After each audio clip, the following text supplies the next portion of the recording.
Several weeks ago, Antonio Guterres, who is the UN Secretary General, made a statement that highlights the core philosophy behind this work when he noted that the gender power gap is now an official UN concern. He said in the statement, "Gender inequality is the overwhelming injustice of our age and the biggest human rights challenge we face. But gender equality offers solutions to some of the most intractable problems of our age. Gender equality is fundamentally a question of power." In last week's webinar, we examined the facts about gender power in the C-suite. This week, we are going to take a deeper look at how that plays out across different sectors and industries. A quick introduction of myself. I'm stepping in for Patience Marame Ball, who is unfortunately unable to host this today. I am John Berger. I serve as Chief Operating Officer of Women of the World Endowment, which is an investment nonprofit focused on centralizing women as economic, environmental, and social change makers while delivering market rate, risk-adjusted returns and impact at scale. So I want to welcome Professor Andreas Hoepner. Andreas is ExecuShe's scientific advisor. He currently focuses his advice on advancing the underlying technologies as well as designing powerful SDG measures such as gender share. He's a full professor of operational risk banking and finance at the University of College Dublin and is serving as an independent member in a personal capacity of the EU platform on sustainable finance, where he's heading the data subgroup. And at the Women of the World Empowerment, we are fortunate to be working with Professor Hoepner and ExecuShe to amplify the important lessons learned from his research. So let me turn it over to Andreas, who can start us off with a review of the data. Thank you very much, John. Very pleased to be here. I'd like to focus today on sectors. So just as a recap, in the first webinar, we looked at the size of the gender power gap, and we found a 99-to-1 gender power gap. So when you look at top executives in the S&P 500, there is a 3-to-1 ratio between male and female top executives. So 25% roughly are female. But when you look at it in terms of the shares owned by the female executives compared to the shares owned by male executives, we have a 99-to-1 ratio, so a giant gender power gap. And today I'd like to go through the sectoral distribution of this particular gender power gap and how it builds up. John, could you briefly confirm that you see my screen? I am seeing your screen. I'm seeing your full screen, though, not the slide. Yes, the full screen is coming in right now. So, of course, with Beth, my sister Katerina, and our colleague Florian, we basically look at the details of the gender power gap, where it originates from, and that also kind of gives a bit of an indication of what sources are the concern. So let's start with gender diversity itself. So what you're seeing on this particular column of bars is across all different sectors in the S&P 500, you see the gender diversity. So for instance, we're having pharmaceuticals or household and personal products where there is 32.6% female executives, or on the household and personal products is 33.6% already. So these are pretty good numbers. The weaker numbers are in semiconductors, where we only have 18.5% female executives. Automobiles and components only have 16.8% female executives overall. Also, in the energy sector, for instance, the number is not too high. Now, if we then look at this not on an average per company, but we look at it at a universe average. So universe average counts all executives. It doesn't average them by company first, meaning if one company has 5 female out of 20, that would be 25%. Another company would have 5 female out of 10, that would be 50%. But in the universe method, you would be seeing 10 females out of 30, so that'd be a third. So more weight essentially on the bigger executive teams, if you want to. So when we look at it in the universe method, we have an even better number if you want on households and personal products. We go to 35.8%. And in terms of quite weak numbers, we have, for instance, semiconductors, which get even weaker, 16.8% roughly female. Now, this is, of course, just the head count. So it's actually how many women are sitting at the table or are in the actual picture on the annual report. If we focus this further on the actual top executive shareholder gender diversity, which means this is any top executives holding shares, you can already see the numbers are dropping. On the average method, we get 21.3%. On the universe method, we get 22.3%. And if we're looking across sectors, households and personal products remain the strongest sector, 34.2% and 35.2% respectively. And the quite weakest sectors remains to be semiconductors, but also real estate is pretty weak from a gender perspective, and even consumer durables are particularly weak. Now, if we go one level forward into gender share as averaged across companies, we see that we have a massive drop down at 12%. So this is the average gender share per company, which means we have averaged at a company level and then we average the companies. This is not the total value of it. So we don't have the outsized impact of some of the male executives that earn tens or hundreds of billions, own tens or hundreds of billions of shares, such as Elon Musk, Larry Page, Larry Ellison, Sergey Brin, Mark Zuckerberg, and so forth. So here you can see now that essentially, even in the households and personal products, we have dropped down to a mere 20.5%, and that remains the best number across all sectors. So women tend to be best represented in households and personal products. Pharmaceuticals are also a sector where women are quite well represented. And then on the downside of things, in the media and entertainment space, in the software and services space, the females are not actually that strongly represented. And now, if we are looking at it on the total universe method, so this is everyone added together on the value of the shares, so gender shares, the value of the shares rather than just kind of headcount of shareholders, we see dramatic numbers across sectors. So we have this 99-to-1 ratio, if you want so, overall, but here we have dramatic shifts. So in automobiles, and of course, Elon Musk is an enormous outlier there, it is 99.95% male. Just let this resolve. 99.95% male. That is worse than 1 to 1,000, right? That is pretty poor. That's essentially in a 1 to 2,000 type range. So in media and entertainment, that would be Google and Meta, is 99.77% male. That's also a pretty low number. And then in retailing, 99.82% male, and in software and services, 99.44% male.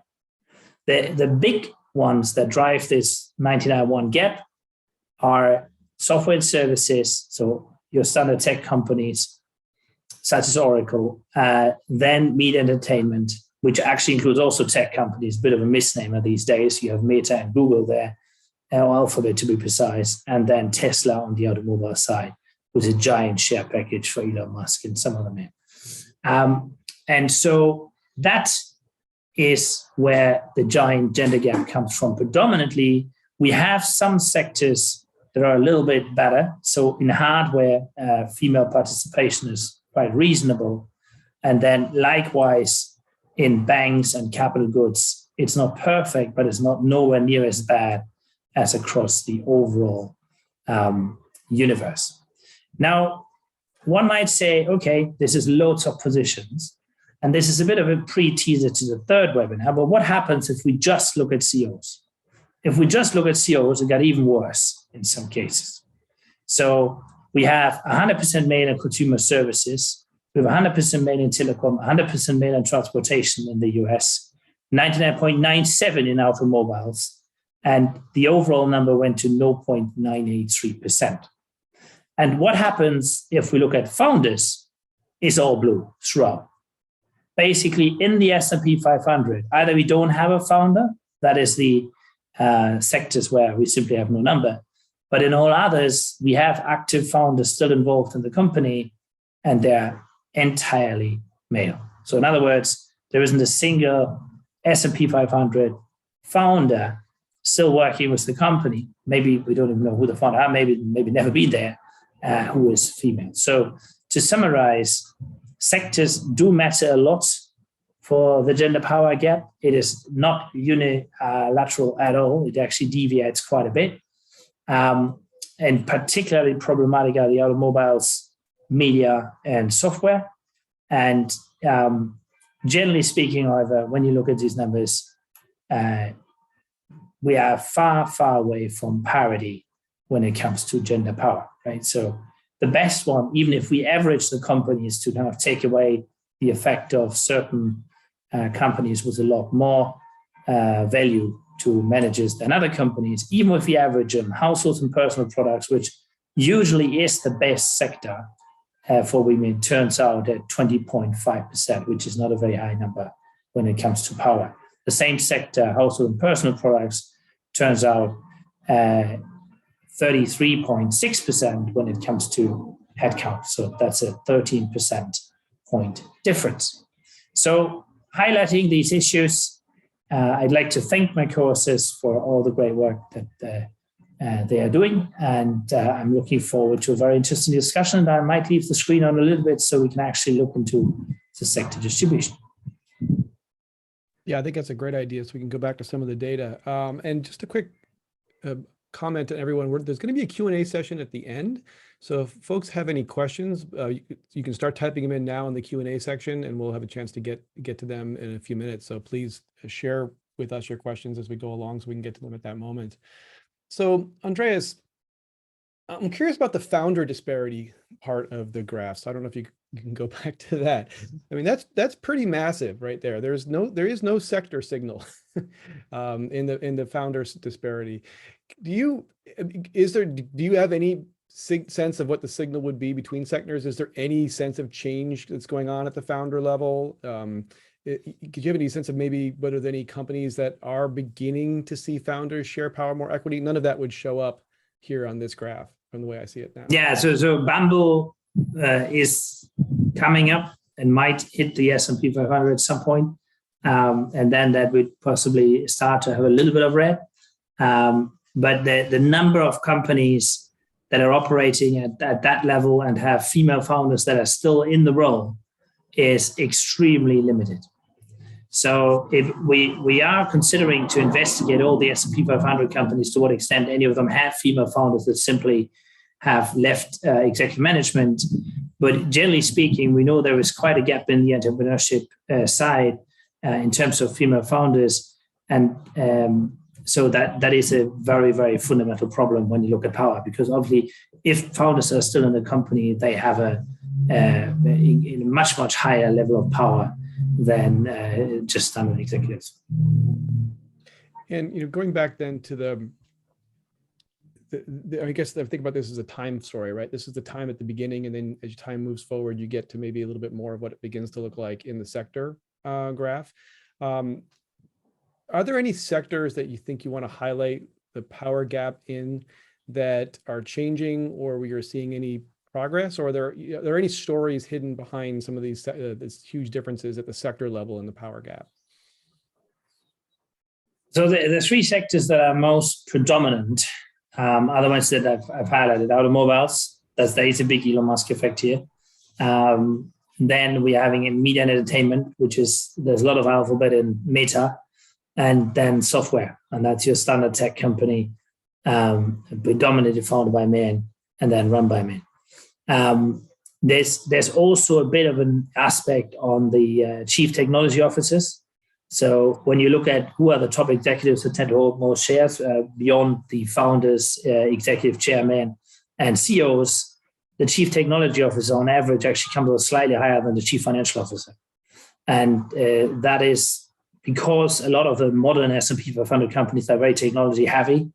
And the chief technology officer, as you can imagine, is a quite male role. So the chief human resource officer, for instance, is one of the few top executive roles which is predominantly female, together with the chief DI officer and the chief sustainability officer, or the latter only by a small margin. We have about 54% female effectives. Chief sustainability officer is the one that's most balanced in our data. One can see where the discrepancies come from. And so it's partially also, if you want, so a question of what the financial market values in terms of competencies. So in a advertising type sector, the chief brand officer will have a lot more than the CTO in terms of shares, because simply it's all about branding, it's all about creativity. Now, the advertising sector doesn't yield anywhere near the same valuations than the tech sector does. And the tech sector even is hidden these days in other sectors such as media or automobile. So that's essentially a context to why sectors matter a lot, and especially tech/STEM sectors. And then even in these, especially the tech leading roles like the CTO matters a lot. It was quite a revelation for me to see that the CTO on balance had a slightly more shares than the CFO, and both of them a lot more than any other following. That's interesting. Does that actually hold in sectors that we think of as being non-technical? Not in the... That would depend on your definition, Joe. So there are some sectors where the chief brand officer or the chief creative officer has a very, very big role to play. But across all sectors, the CTO has a slightly bigger impact than the CFO. This is including founders. I believe that if we took the founders out, so if Larry Ellison and one or two other founders, CTOs went out, CFO would probably be slightly higher than CTO. But the two of them are effectively the two most powerful positions in the average sector. Although structurally, one might expect the CEO, the CFO, and the COO to share more power on corporate decision making. It just shows that some CTOs are incredibly powerful because they effectively control a lot of the value add of the company. So maybe this is too much of a teaser for the next week's module or the next section of this, but let me ask you, can you interpret any of the different performance amongst the different sectors? And I guess performance can mean a couple of different things. It could mean what we talked about here in terms of their improvement and change, but also could even mean financial performance. And do you have any assumptions about the reasons why some sectors might perform better than others, and how that works in the other sort of typically male, female industries, for example, that are changing? Yeah, so if you just think back prior to the pandemic gave tech a massive boost relative to a lot of other sectors that are more real one. We're on Zoom here, everyone knows Zoom, and a lot of tech scalable approaches became more and more and more relevant. And so the disparities in terms of market valuations in today's markets went gigantic. I mean, we always hear this quote that Tesla at most times is more valuable than the next 5 to 8 car manufacturers together, although Tesla probably makes only 5% of the cars of all of them and makes 10% or so of, not even, maybe even just 5% just of Toyota or Volkswagen. So that ability to dominate data and tech these days just gets an incredible valuation. Like valuations in the S&P 500 are not flat. They're very much like a very, very steep pyramid. And on top, you have Apple, Alphabet, Amazon, and Tesla's number 5. Am I forgetting? Apple, Alphabet, Amazon, and Microsoft, of course. Meta is dropping a little bit because people don't see that much as tech, more as marketing, I'd argue, in terms of what Meta now puts forward as the metaverse. But the top 4 up there have such a power in terms of our lives that they simply have enormous trust. And to take the easiest example of Alphabet, as academics, we talk about real options. So what could a company do if we get in trouble? If Alphabet were to ask all of us for a minor contribution of a few dollars a month to use Google Maps, most of us would probably do that because we use it so many times for free, and the value is actually pretty high. And so some of these tech sectors just have an amazing additional capacity. And apart from Sheryl Sandberg at Meta, and that company, in fact, is dropping out of the top 5 tech, if you want. So they don't really have any significant female leaders on the tech side. They tend to have female CFOs in Microsoft and in Alphabet, but on the tech side, it's nearly exclusively men that are powerful. Well, there's a lot of really interesting and powerful stories here that I'd love to dive into some more. Maybe though, could you elaborate on the story behind the story? Maybe about how the data science here works and what's the methodology is that you can use to put this together? Yeah, absolutely. So historically speaking, gender diversity, and still in many corners, gender diversity is effectively measured as the gender diversity of the part-timers. So it's women on the board, but it's predominantly covered by the independent board members, which are, of course, part-time. So that's a nice statistic, and it's definitely very good to have a lot of women in monitoring, but that's not where the real power lies. The real power lies obviously with the full-time executives who week in, week out probably spend 60 to 100 hours running the company.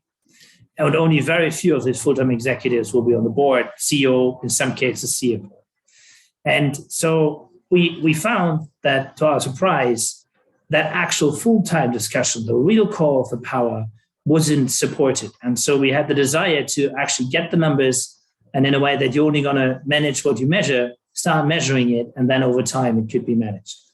And when we looked at the executive numbers, we realized, okay, the headcount is one thing, the real power is the other thing, because look, there's a lot of women in the chief HR role, chief sustainability role, chief press role, and especially the chief press role, for instance, nearly never holds any shares.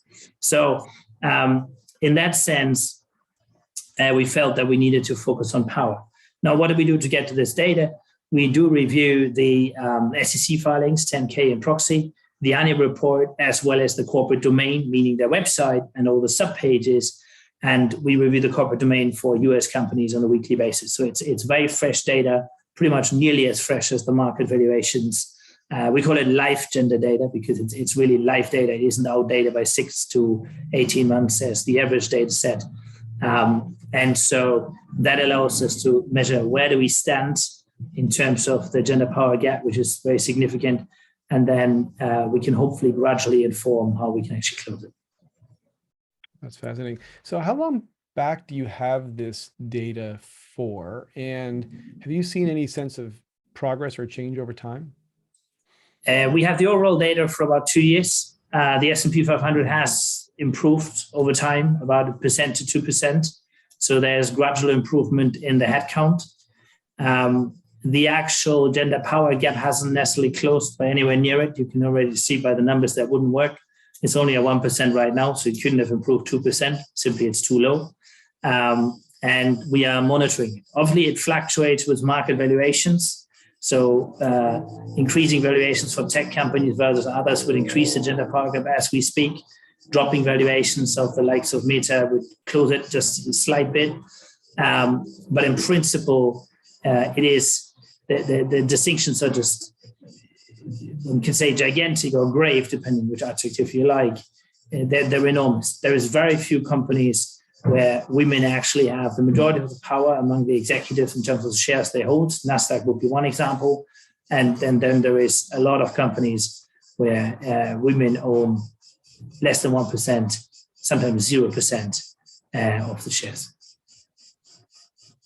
I understand you might have a video. We have a video, indeed, yes. And I can actually show this, but that would be just the headcount, not the gender power. Yeah, let me put up the headcount video. Give me, maybe you want to ask, if there's one other question, we'll need 1 second to. Well, yeah, let me just, while you're getting it up, let me just remind the audience that we're going to go after this to a question and answer phase. So please feel free to type any questions in the Q&A section, and we'd love to get to it. Perfect. So here we go with the video. So this video would have been S&P 500 developments since July 5th, 2020. And I'll just start it and talk a little bit to it. So household and personal products and pharmaceuticals are still top. Energy and semiconductors are bottom. That also doesn't actually change. So you can see slight progress there overall in terms of the numbers, but it doesn't actually change with the overall statistics in terms of who's leading and who's not leading. Sorry, in fact, this is not the S&P 500, that's the full universe of US companies. So the numbers are slightly different. And then you can see that there is some shifts between the companies. The date will tell you, so we're currently September 26, 2021. It's like a few seconds, a new date. And it just shows how aspects are moving. In the US and the UK, basically the Anglo-American space executives are shifting pretty much by the week, so it makes sense to monitor that. In, say, Germany or France, during the months, there's nearly never a departure or an addition. So we only monitor it monthly, or basically precisely every 4 weeks in the in the German or French space, or Japan, for instance, anywhere outside the agglomerated space. So, Andreas, we do have a question in chat or in the Q&A. So anyone who wants to ask additional questions, please type them in, but I will read this one. Could there be an association between a company's age and how gender diverse their top executive teams are? Presumably younger, recently founded, or maybe even smaller firms in the US context would be closer to reaching gender parity? Yes, no? Well, you would think that age should be there, but we find that the tech companies, that tend to be younger, tend to be lesser, especially on gender power parity. So they might be good on headcount, but they're pretty poor on power parity. When we look at it from a sectoral perspective, it's the household, the personal goods, which tend to be not so young companies. And when we look at it from a global perspective, it's also places like the utilities, where there is more parity, places where have more influence from politicians and less influence just from individual tech ideas that have more parity. So from the anecdotal evidence, I'm not so sure that the young company is necessarily better, especially when it comes to the actual power. When it comes to the headcount, they might be more alert and inclusive, but when it comes to the actual power of the young tech companies, obviously, if they're founded by X number of men and there's no women among the founders, as it so happens, of course, there's a reason for this. So I'm not saying that this is necessarily a malicious aspect. It's probably organically grown. If 5 men found a tech company and they own 100% of shares at foundation, it'll take a while for that to disperse more widely. We have an additional question. During the last webinar, we talked about the downstream implications of not having female C-suite members with strong share ownerships. Are there sector-specific downstream issues you'd like to say are noticeable, i.e. pay equity, access to reproductive care, et cetera?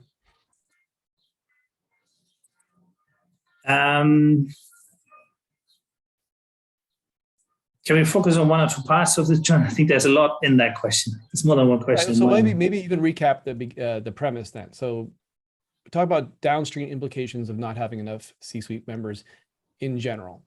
Yeah.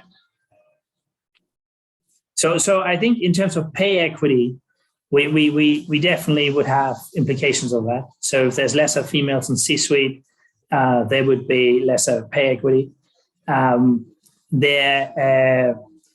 There would also be, I think, lesser of the tacit, more implicit support mechanisms which females give to each other. I'm saying this obviously as a man, so I might be wrong here. It's just my suspicion that the headline diversity aspects, such as right now, for instance, with the Supreme Court decision and supporting women in that situation, I think many men capture that and very much try to create positive headlines on diversity. But it's more the subtle nuances of combining family life, having sufficient time to care for the family, understanding working hours, understanding core working hours. I think it's the subtle ones where it's quite important to have a lot of females in the top roles so that these subtle cultural aspects are actually usually considered. There may be very many well-meaning male executives that just don't think about core working hours as a key feature and schedule a call whenever they feel like it. That would be my personal view as a man. Yeah, no, that makes sense. So I'll then spin the second part of the question more as a statement and ask for your reaction to it. So given that there's probably differences amongst the sectors, right? Like about not just represented here. Could people who are trying to make change, let's say at the labor rights level or access to reproductive rights level, use this data to maybe target where they think the biggest impact of their activities would be, that there be maybe sector options to really go in and focus, say, on reproductive rights in areas that are likely to be less strong in that because they don't have as much executive power? Yes, you could certainly use the data to target where you can create most impact, especially with the data that's beyond the S&P 500, so everybody. That's absolutely there. And you can also, of course, use the data to see to what extent an increasing number of females coming into top exec or females being in certain roles, HR, chief operations, chief financial, chief lawyer, leads to a different practice, possibly at the firm level. Obviously, it needs a lot of data to test specific causality, but you can at least see potential predictable relationships with more females coming in and certain practices possibly being adopted or not adopted. And that may also relate to other types of diversity around ethnic diversity, age, and further diversity from top management. Obviously, there's further dimensions, but all of that can be inspected. Think about it this way. The underlying database right now is 50,000 top executives global. For some reason, that hasn't been the focus of research before, certainly not with the correct characteristics of the executives, education, structures, and so forth. There's been a lot of attention on board, and data sets of way more than 50,000 board members are available. But for some reason, despite the board obviously being part-time, the actual top management hasn't been focused on. We believe that the reason for that is that people have no clear technical structure where top management stops. So it's not just the 5 best paid. We all know that just the 5 best paid happen to be reported to the SEC easily. But that's now with continuous accountability and monitoring technology quite easy to say, well, it stops wherever the company doesn't promote a manager anymore as being relevant to the investors. And that will be annual report, regulatory filings, or in particular, the website. And so that allows us to measure it. And that does allow us to study a lot further questions downstream about which aspects are very conducive to females rising up the chain, which positions are particularly likely to follow CEOs. So to what extent this is a functional position like CFO or CEO, and to what extent this is business unit heads with a lot of P&L responsibility. So Amazon's Bezos was followed by effectively AWS CEO, so is a business unit division leader. And all of that we can now study over time, and of course also look at the practices for labor rights and others. Excellent. So we had one last question. Well, actually it came in earlier, but I'm seeing it now in the chat. I think it refers back to the founders slide, if you want to go back to that. And the question is, could you do could you do something, for example, like this, but have the first C-suite women and sort of treat them like founders? So like that first stage, and see how that would change if you incorporated that level of data?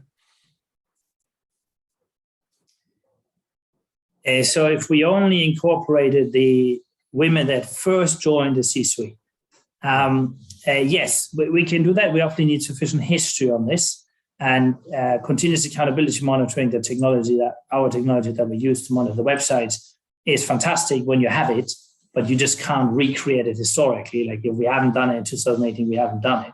So the history is not as accurate on the dates. It's not by the week. It's more by the year in terms of filings. So we can look what happens as soon as the top executive team for the first time includes a woman. Academically, that's also a very interesting approach, because that's an easy way to study causality. It's like a shock to the culture to have the first woman on board. And so we are very interested in studying it. We haven't studied it just yet.